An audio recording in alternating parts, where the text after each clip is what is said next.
Good morning, children of the Most High. This is your brother Chukwemeka. Brothers and sisters, this is a continuation of the video on Igbo people. Let us return to Omenani. And in this series of videos, we are going to point out what it means to come back to the Omenani of the Igbo people. Like I said in the first video, Igbo Omenani is a law. These are laws that has been written in our conscience. The conscience is the best way to write things down, believe me. Now, any Igbo man, you will be feeling that tug to come back to your tradition. You will be feeling the tug to keep the laws that the Most High has kept, has commanded you and your ancestors to keep. That's why it's important we're calling this out. Unfortunately, most of us have sold our soul to Christianity. Christianity is a religion that demands soul. It's a satanic thing. So we've sold our soul to Christianity. That's why we don't feel the emotion. We don't feel that emotional pull when we are straying away from the Most High. So in this series of videos, we are going to highlight what it means to come back to the tradition of the Igbo people. And brothers and sisters, remember what I said in the first video. If you are practicing the culture and tradition of the Igbo people, you will be surprised that you are practicing the culture of the Bible, the Old Testament Bible. Even if you don't look at the Bible and you are just doing what the Igbos originally do.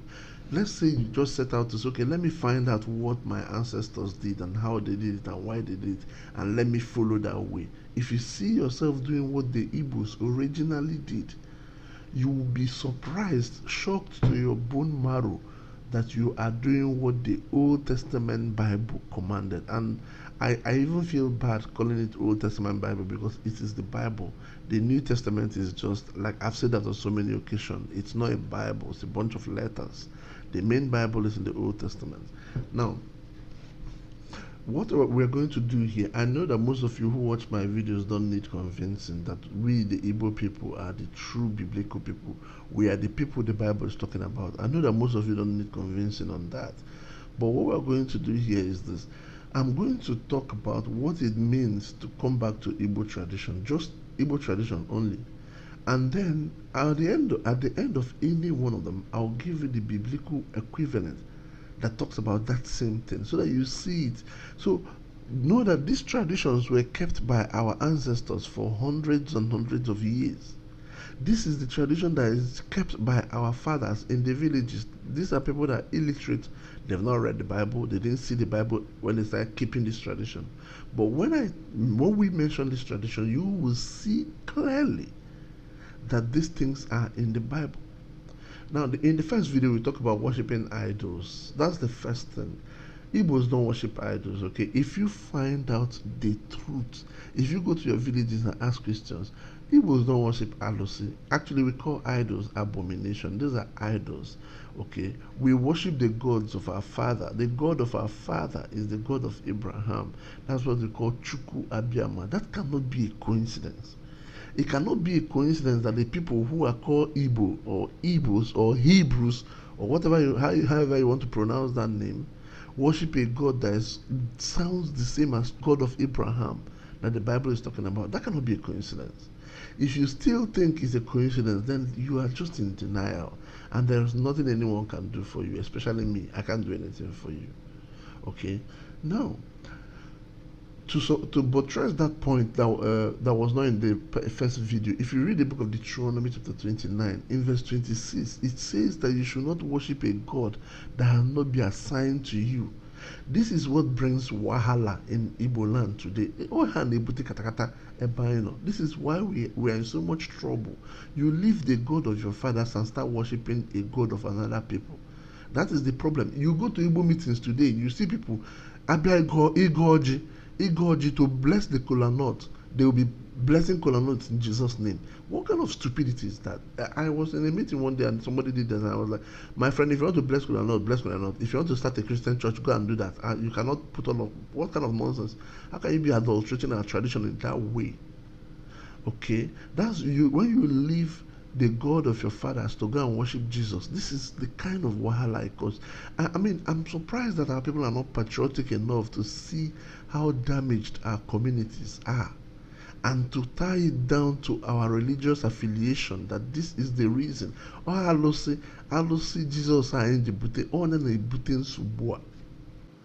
So Deuteronomy chapter 29 verse 26 said, do not worship a God that has not been assigned to you.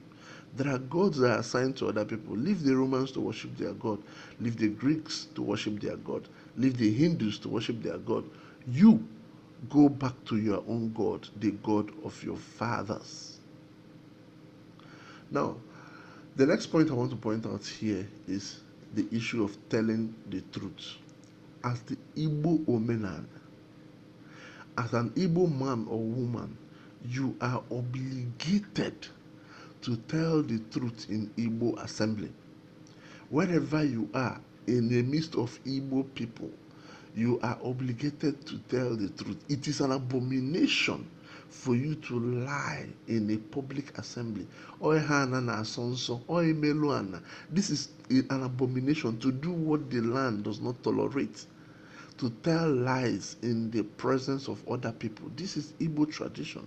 No matter what your involvement, as long as you are with other Igbo people in an Igbo assembly, you are expected, obligated to tell the truth. Now, brothers and sisters, this is the reason our society is going to hell. Because we no longer have men and women that are willing to stand up and tell the truth. You will see somebody that what they are doing is wrong. Instead of you going to tell the person to his face that what you are doing is wrong, you'll be saying, oh, okay, he's a rich man. I don't know. I want to get money from him. All those ones. That is why we have criminals who are ruling us today. We have criminals really as governors in most of our states, because we no longer have those men that have the guts to stand up in assembly and tell the truth. That is why they will do village meeting, contribute money. Somebody will carry the money and chop. And instead of you going to his front and telling him that he has done what the land abhors, we are now saying, okay, we are all sinners. Jesus said that this should hate the sin, obey the sinner, blah, blah, blah. Just talking nonsense, complete nonsense. In Igbo assembly, you are obligated as a man to tell the truth. Everybody, in those days in Igbo land, when a child is born, the child is initiated into the community in a process called Amawolo. When you are a member, a son of the soil of that community, you are obligated to tell the truth in Igbo assembly. That is your obligation. When an Igbo man removes his shoe and puts his foot on the ground and says something, he is calling on the land to be his witness that whatever he's saying in that assembly is the truth. And what that means is that if he is not telling the truth, the land will come after him and his generations forever. Most of you, what you're going through today is because you're not telling the truth. And you go to church and they tell you your grandfather is doing this to you. No, it's because you're not telling the truth in Igbo assembly. That is why. This is so unsana. This is an abomination you're doing. You see someone who say, oh, it's a politics, so it's politics. No, it doesn't matter whether it's politics or not. This is why our community is going to hell. You must tell the truth in Igbo assembly. That is the law. That is Igbo Omenani. Now, let me show you some Bible verses that talk about this. Our ancestors kept this law. We didn't go to, we don't read the Bible before. We didn't read the Bible before we started keeping it.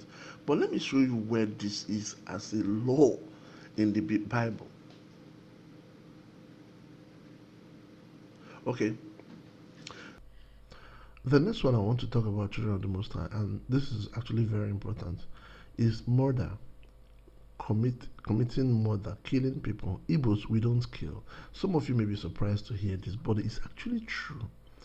In Igbo land, if you commit a crime, usually a reparation is done for that crime. In most cases, it is the law of vengeance, which is like tit for tat. However, when it comes to murder, if you kill someone and you kill someone by mistake, or let's say you cause the death of someone by mistake, then what you are supposed to do is to run away from the community and away from that community. You can run away to your mother's village or your grandmother's village for a period of, let's say, about 7 years or something. And from there, you negotiate your condolence and apology to the family on which you've committed the crime. I'm not saying that people should be encouraged to be stealing or what people are doing now, armed robbery or something like that. No, I'm not encouraging that. Shedding blood is one of the abominations that the land abhors. Igbo mmadụ oihana na asonso. People that do that, they have to confess before they even die. Shedding blood, especially shedding innocent blood, it is an abomination. It's something that stays with someone for the next generation. Brothers and sisters, it's when I started looking into this and I realized that the Igbo culture abhors shedding blood. I'm not saying that there are no murderers in Igbo society, don't get me wrong. But the Igbo culture strongly abhors shedding blood, especially when the person shedding the blood of innocents. Strongly abhors that in every Igbo culture. So if you know that it is true that Igbo culture does not tolerate shedding blood, why will you believe that Igbos were killing twins in the past? Why will you believe that? You see, this is how you, first of all, I've been saying this repeatedly in my videos. First of all, what you need to do is to find out about your tradition. Learn about the culture, Omenani and Igbo, from your people, not from the Europeans, not what the Europeans wrote. Learn it from your people. When you learn it, then you can look at what the Europeans wrote and know, okay, this is just nonsense they're talking about. When you know that Igbos don't shed blood, it is oihanana sonso onsana madibu madu to kill people. It is an abomination against the land. Why will you believe that we were killing twins? That's why I did the video on killing twins. That is not true. It's not the Igbo way. Igbos did not kill twins. Your forefathers, we have lied on their head for so many times. Nobody killed twins. I had a Ijma. That is not true. Mary Slessor that supposedly stopped the killing of twins, she never came to Igbo land. So how did she stop it? So how did Mary Slessor stop it? Did she have a standing army that she sent here while she didn't come? So how did she stop it here? She never came to Igbo land. Never. So these are things when you realize the lies that has been told against you, you give a dog a bad name so that you can kill that dog. These people, they have to say something about us. They have to say something bad about us to justify to their general population why they are destroying us. You remember, these people, these Europeans, they destroyed Arochukwu Kingdom, completely destroyed Nri Kingdom. So they have to tell their people that we are killing our babies, that we are committing infanticide. Because some of their people, most of their people, of course, will not stand for what they were doing. So they had to make up a story that we are killing our own children. And this, again, if you know history, you see the continuation of the same pattern all over. For instance, when these demons attacked Libya recently, right, they said that Gaddafi was giving his soldiers Viagra and they were raping girls up and down. They had to give them a bad name. When they attacked Saddam Hussein in Iraq, the same story was circulated. They are now doing the same thing in Syria. So these people don't change their MO. When you understand how they operate, you know the lies they have told in your communities. It is a lie when they tell you that your ancestors were killing twins. That is not true. And again, for those of you who are Christians today who are saying, okay, we are not going to go to Omenani because our forefathers were killing twins, they were throwing them in evil forests. First of all, it's a lie. People who say that are illiterate. Second of all, most of people who are going to church today, they are the ones committing abortion. Committing abortion is an abomination. You are shedding blood that you did not create. It is an abomination. On Sunday, and you will pay for it. Whether in one way or the other, you're going to pay for the blood of the innocent that you've shed. Teen pregnancy is not new in Igbo land. People get pregnant even at home. It happens, but they give birth to the child. Committing abortion is an abomination. It's unheard of in Igbo culture. It is an abomination. So those of you who are saying our ancestors were killing twins, you are committing abortion. You are even committing worse than that today. So you're even committing worse. You commit abortion and you go to church. They don't even talk about that in churches anymore because it's a given. It is a given. So, brothers and sisters, know that about your culture. If for you to return to the Igbo culture, you have to refrain yourself from anything that has to do with shedding blood. Not whether you are the one shedding it or you are witnessing those who are shedding. Let's say you are watching television and they are killing somebody, or you hear news that they just killed Osama bin Laden. You don't rejoice about that. You abstain yourself from that because you shouldn't take part in anything that involves killing anybody. Nobody has done anything to you. There are instances where people are killed. There are instances in Igbo culture where people are killed. If someone knowingly caused the death of someone and refuse to make amends for that, then that person will be retaliated upon and killed. If someone knowingly caused the death of someone and refuse to apologize or to run, Igbo Sochu, in Igbo land we call it Igbo Sochu, you run away from the community, you are cast away from the community, then it is justified to kill the person in retaliation. But in most cases, the laws of retaliation does not apply when it comes to murder. So you have to be aware of that. I know now today most Igbos, when they travel outside the country, they commit all sorts of crime. It doesn't matter where you are, wherever you are. If you shed blood, you have to pay for it because blood is eternal. It will keep crying to the Most High for revenge. This is Igbo culture, and of course, I won't even waste my time telling you where this is in the Bible. But let me show you. So that's why I keep saying, if you practice the Igbo culture, you see clearly that you are doing what the Bible said. You don't need to even read the Bible. You don't even need to go to church. You don't need to do anything. Just practicing that Igbo culture, you will see clearly that you are doing what the Bible said.